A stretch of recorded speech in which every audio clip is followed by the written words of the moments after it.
สบายดีมื้อนี้มื้อสันวันดีมื้อสีวันสอบมื้อประกอบวันงามมื้อลำมื้อรวยมื้อหังมื้อมีมื้อโศกมื้อมาน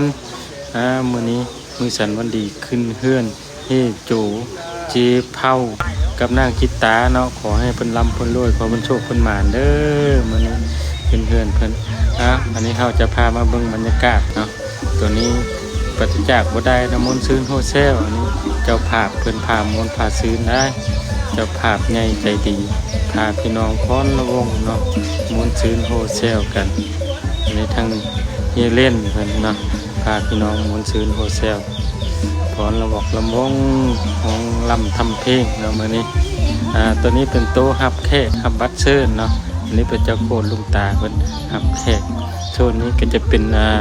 เคยเนาะย่อผักเขาพาน้ำฮับแขกแล้วเมียนผักเขาพาน้ำส่วนนี้ก็เป็นทั้งแม่ครัวพี่น้องเอ้ยตักของอยู่ของกินใส่ผ้าโต๊ะเตรียมผักเขาพาน้ำอันนี้เป็นหมอบเวไปไว้หมอบเวไปเวมันได้